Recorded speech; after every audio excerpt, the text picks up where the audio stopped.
Ya, kembali lagi Persipura akan berhadapan dengan PSIS Semarang yang akan bermain pada hari Sabtu besok ya, bermain pada pukul 19.30 atau setengah 8 malam. Dan dari tata saya akan bermain di Stadion Manahan, Surakarta, Solo. Oke, sebelum kita ke sana, mungkin yang kalian baru pertama kali mampir ke channel ini, saya ingin memberitahukan dulu pada kalian bahwa sepak bola itu tidak ada yang bisa diprediksi. Dan di sini saya hanya akan memprediksi skornya itu sesuai dari data kedua tim yang dimiliki. Jadi saya akan mempreview dulu untuk statistik data kedua tim, baik Persipura dan PSIS Semarang. Lalu saya akan memprediksi skornya sesuai dari hasil previewnya. Jadi kalian jangan skip video ini, karena kalau kalian skip videonya, hanya langsung lihat prediksi skornya, nanti bingung kenapa tim ini lebih diunggulkan. Jadi kalian jangan skip video ini nggak akhir ya. Oke, kita langsung saja membahas PSIS dan Persipura. Sebelum kita masuk lebih dalam, saya ingin memberitahukan kepada kalian bahwa PSIS Semarang sekarang berada di peringkat ke-6 dengan perolehan 27 poin dan Persipura di peringkat 17 dengan perolehan 10 poin. Artinya bahwa PSIS Semarang masuk di segmen papan atas Liga Indonesia dan Persipura di peringkat 17 artinya masuk di segmen papan bawah Liga Indonesia. Maka dari itu saya harus mempreview data yang dimiliki oleh Persipura itu mengikuti PSIS Semarang yang berada di segmen papan atas. Walaupun Persipura di segmen papan bawah, tapi bagaimanapun juga ini musuhnya PSIS Semarang di segmen papan atas, maka dari itu untuk previewnya nanti Persipura harus mengikuti datanya atau standarnya segmen papan atas Liga Indonesia. Oke, jadi kita langsung aja bahas dari Persipura Jayapura. Persipura sekarang berada di peringkat ke-17 dari 16 pertandingan yang sudah dijalani, berhasil mencetak 2 kemenangan, 4 hasil imbang, dan 10 kekalahan. Dari 16 pertandingan secara keseluruhan, berhasil mencetak 12 gol dan kemasukannya 25 gol. Jadi agregat golnya min 13 dan poinnya 10. Oke, kita langsung bahas untuk masalah lini depan dari Persipura Jayapura ya. Persipura dari 16 pertandingan hanya berhasil mencetak 12 gol dengan presentasi 0,75% dan rekor kemenangan terbesarnya hanya 2-1. Kita langsung aja bahas bahwa dengan presentasi 0,75 ini sangat rendah sekali karena saya harus memberikan standarnya Persipura sesuai dari standarnya tim segmen papan atas ya. Jadi ini sangat minim sekali, bahkan nggak mencapai 1%. Jadi dengan rata-rata seperti ini presentasinya, artinya Persipura di setiap pertandingan itu belum tentu bisa mencetak 1 gol. Ya, jadi masih sangat kesusahan untuk mencetak 1 gol pun aja masih kesusahan. Ya, ini dengan presentasi seperti ini Persipura Jayapura, lini depannya ya sangat-sangat kurang baik Persipura. Itu ya dengan presentasi seperti ini. Lalu kita lihat juga untuk informasi tambahan pemain yang paling banyak berkontribusi untuk Persipura Jayapura, kita ambil yang paling banyak saja ya.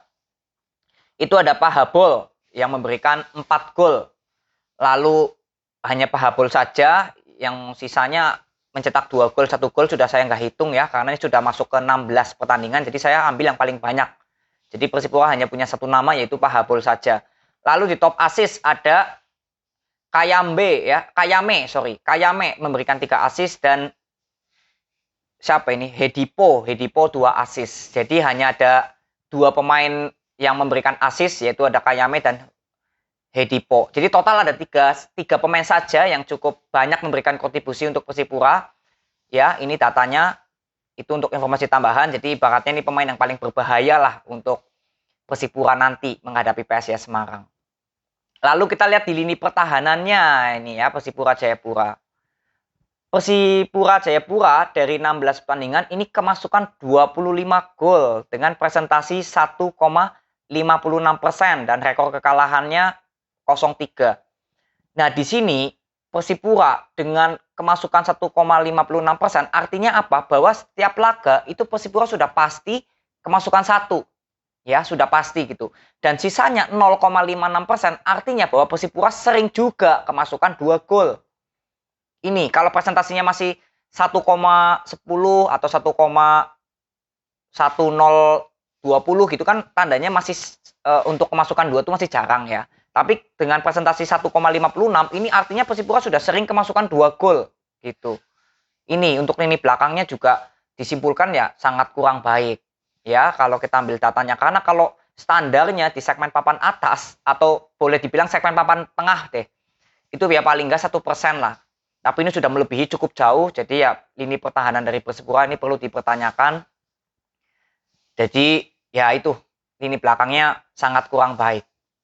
Lalu kita juga lihat 3 pertandingan terakhir Persipura, apakah ada perkembangan? Karena kita lihat lini depan dan lini belakangnya di pertandingan 16 secara keseluruhan sangat kurang baik.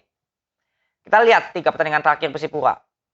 Persipura kemarin imbang 1 sama lawan PSS Sleman, lalu kalah 0-2 dari Bayangkara, lalu imbang 1 sama dari PSM Makassar. Jadi dari 3 pertandingan terakhir, Persipura hanya bisa mendapatkan 2 hasil imbang dan 1 kekalahan. Dari 3 pertandingan terakhir, Persipura hanya mampu mencetak 2 gol saja dan kemasukannya 4. Oke, kita lihat untuk lini depannya bahwa Persipura dari 3 pertandingan terakhir hanya berhasil mencetak 2 gol yang dengan presentasi 2 dibagi 3 itu 0,66%. Artinya bahwa lini depan Persipura tidak ada perkembangan kalau kita bandingkan dari 16 pertandingan secara keseluruhan tadi. Nggak ada perkembangan. Tetap saja sama.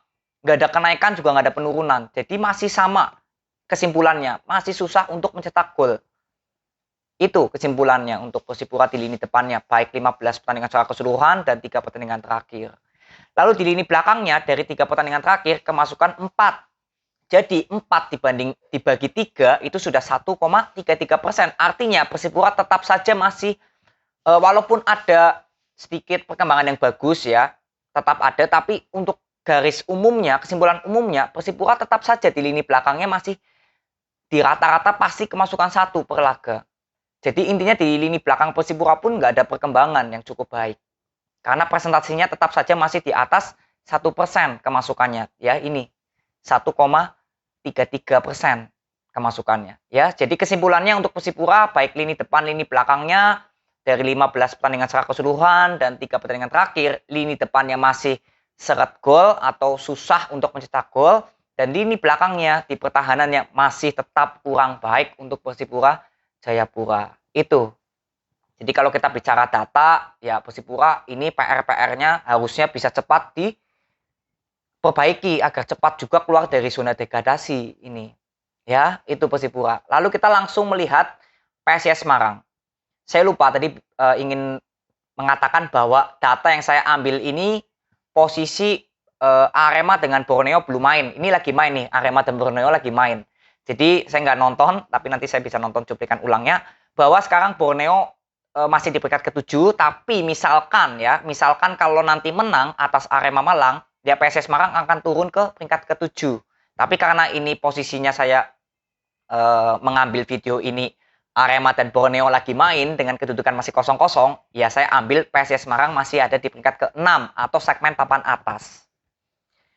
Oke, PSIS Semarang dari sekarang di peringkat ke-6, dari 16 pertandingan berhasil mencetak 7 kemenangan, 6 hasil imbang, dan 3 kekalahan. Dari 16 pertandingan secara keseluruhan berhasil mencetak 20 gol dan kemasukan 13. Jadi agregat golnya plus 7 dan poinnya 27.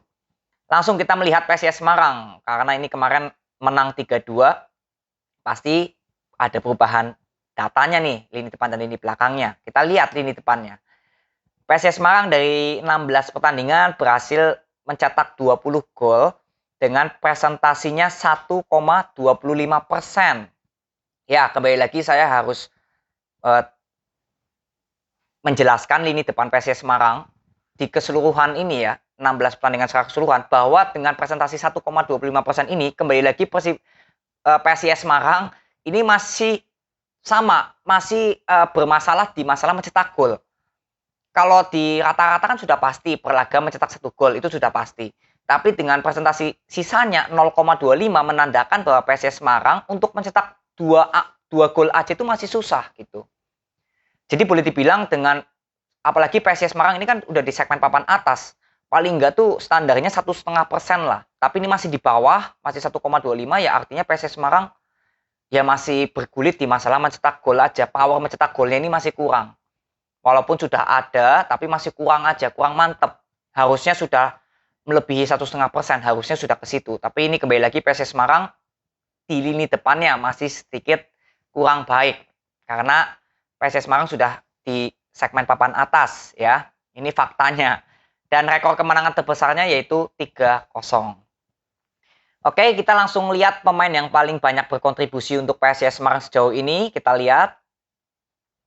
PS Semarang sekarang di top skor ada Jonathan memberikan 5 gol, tapi dibantu dari 2 titik putih. Lalu ada Bruno Silva 4 gol dan Nur Yulianto 3 gol. Itu standar yang saya ambil. Yang 2 gol juga masih ada seperti Septian David itu mencetak 2 gol, tapi saya ambil yang paling banyak saja. Jadi ada 3 pemain top skor dari PSIS Semarang.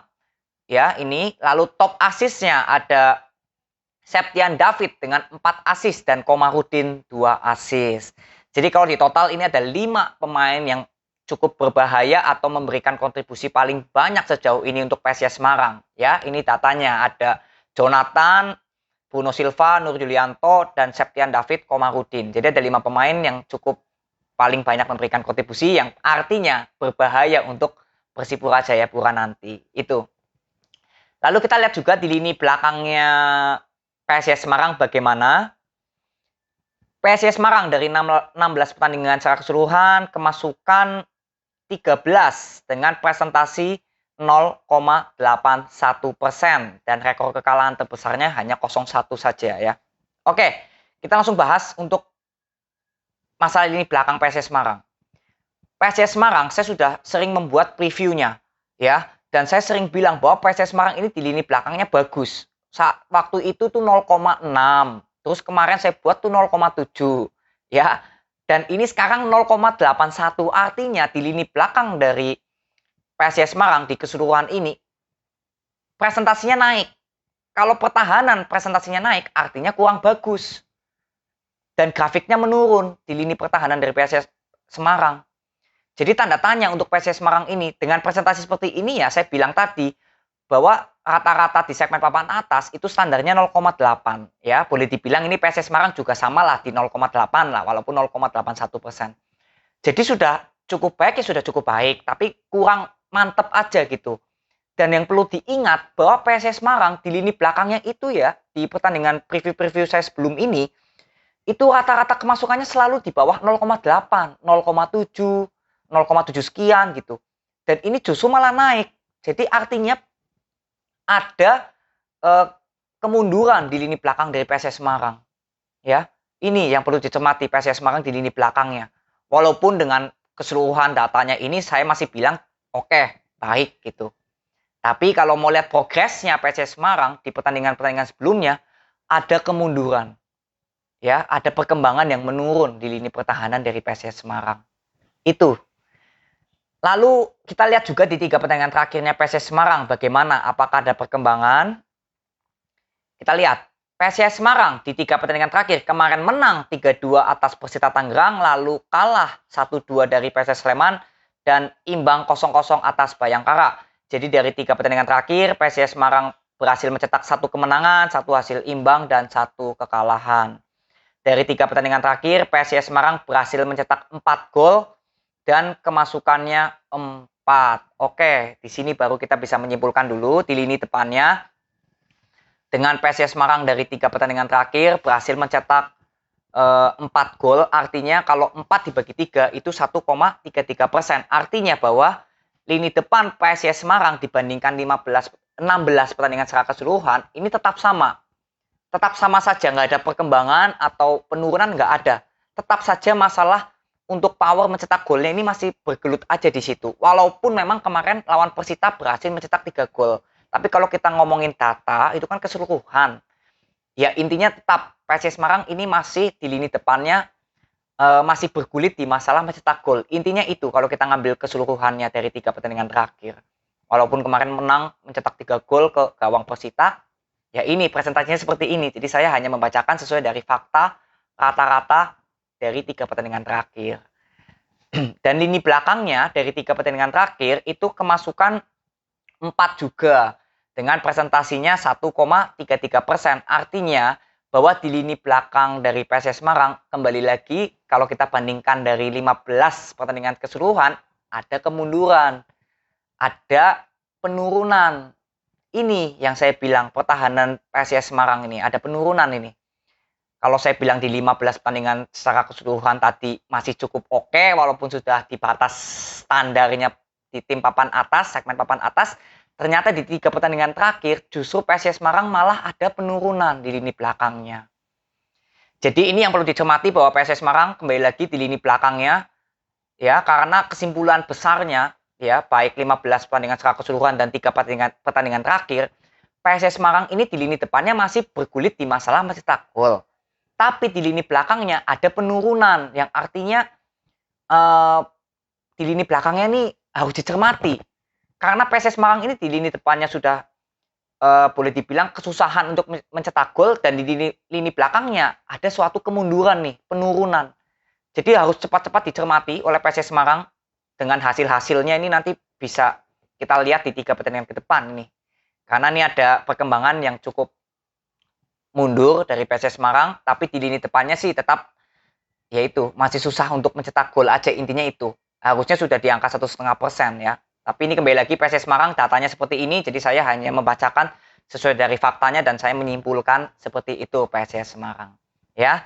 Jadi saya sudah mempreview untuk kedua tim baik PSIS Semarang dan Persipura. Sekarang kita saatnya untuk menyimpulkan siapakah tim yang lebih diunggulkan di prediksi skor kali ini.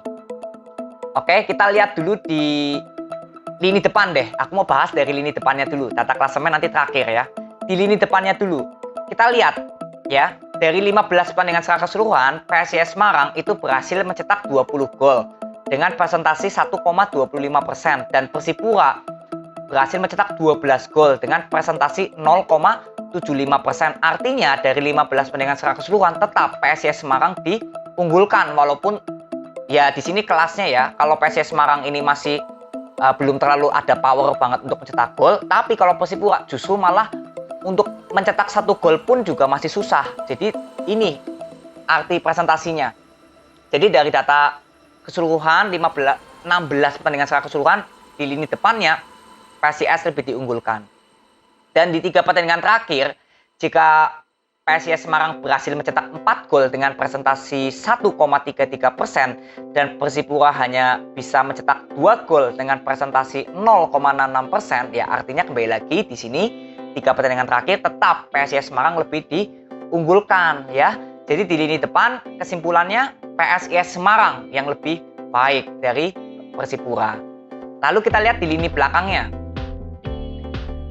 PSIS Semarang dari 16 pertandingan kemasukan 13 dengan presentasi 0,81%, dan Persipura dari 16 pertandingan kemasukan 25 dengan presentasi 1,56% ya. Jadi artinya kalau dari sini saja sudah terlihat bahwa PSIS Semarang jauh lebih bagus ketimbang Persipura ya. Ini di lini belakangnya dari 15 pertandingan secara keseluruhan.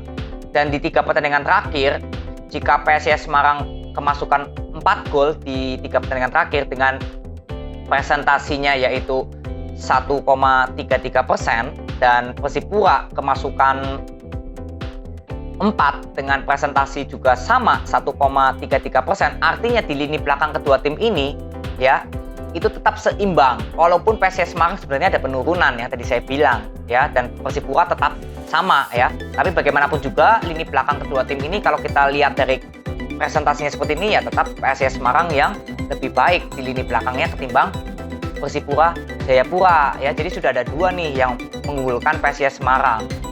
Lalu untuk masalah kontribusi pemain saya nggak akan bahas karena menurut saya nggak terlalu mendukung banget atau mensupport banget, dan yang saya ingin melihat ya dari data klasemen ya. Data klasemen ini kan PSIS Semarang di peringkat ke-6 dengan perolehan 27 poin, dan Persipura di peringkat 17 dengan perolehan 10 poin. Artinya bahwa PSIS Semarang di segmen papan atas dan Persipura di segmen papan bawah. Dari sini sudah jelas disimpulkan bahwa PSIS Semarang jauh lebih diunggulkan. Karena apa? Karena data peringkat klasemen itu memperlihatkan kualitas suatu tim dan kualitas cara permainan suatu tim. Maka dari itu dari tata klasemen ya PSIS Semarang diunggulkan. Jadi sudah ada 3 yang diunggulkan.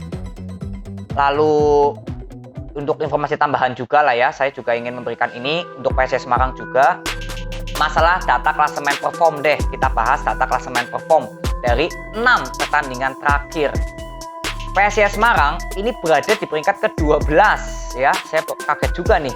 Di peringkat ke-12 nih PSIS Semarang di data klasemen perform 6 pertandingan terakhir ya. Dan Persipura ini di peringkat ke-14 ya.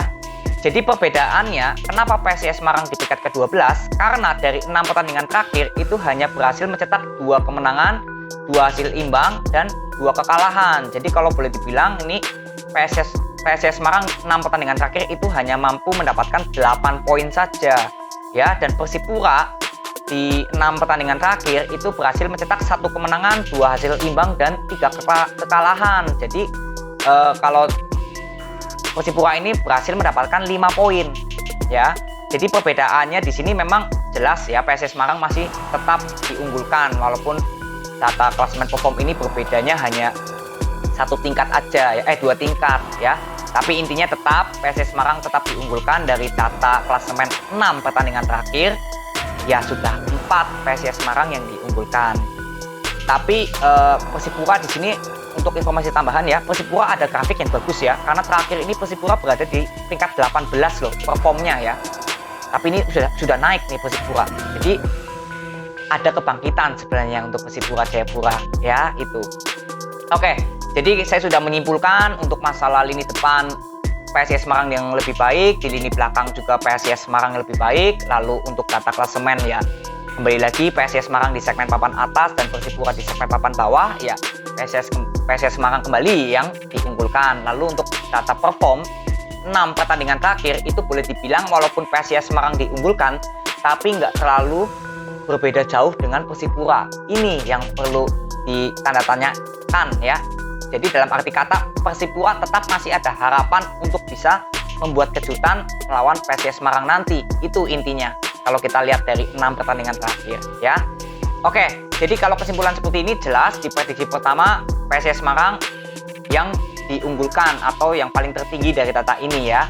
PSIS Semarang itu akan menang dengan skor yang kemungkinan ya kalau kita lihat dari lini depan dan lini belakang kedua tim ini ya, baik 15 pertandingan secara keseluruhan dan 3 pertandingan terakhir ya, ini hasilnya skornya antara 1-0 atau mungkin 2-0.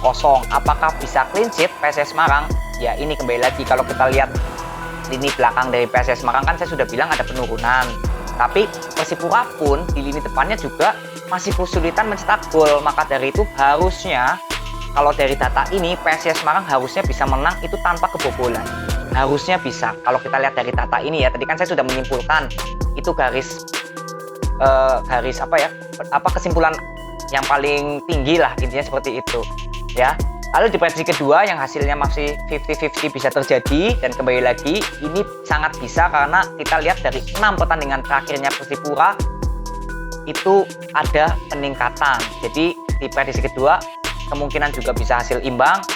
Jika hasil imbang terjadi maka skornya antara 0-0 atau 1 sama. Apakah bisa 2 sama? Ya menurut saya sedikit sulit karena lini belakang dari PSIS Semarang ya tetap saja masih lebih baik ya, dan lini depannya Persipura pun juga untuk mencetak 1 gol pun juga masih susah.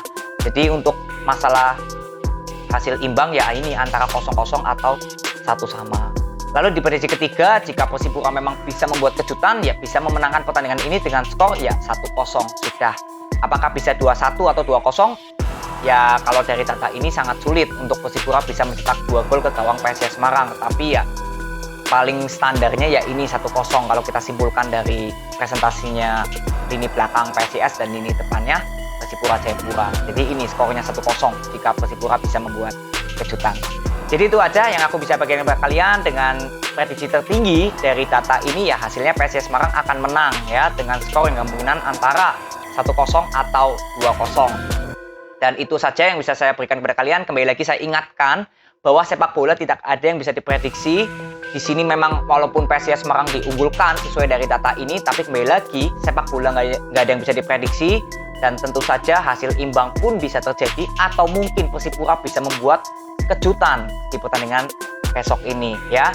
Dan Kembali lagi juga kalian harus bisa memprediksikan pertandingan ini dengan cara nonton pertandingannya secara langsung, karena bagaimanapun juga nonton pertandingannya secara langsung itu lebih mudah untuk kalian memprediksi apakah benar sesuai data ini hasilnya akan PSIS Semarang yang menang atau justru di luar dari data ini yang artinya hasil imbang atau Persipura yang bisa membuat kejutan memenangkan pertandingan besok ini. Itu aja, terima kasih yang sudah menonton, terutama nontonnya yang gak di skip sampai akhir. Respect banget buat kalian, nanti kita ketemu di pertandingan-pertandingan selanjutnya ya. Thank you ya, see you.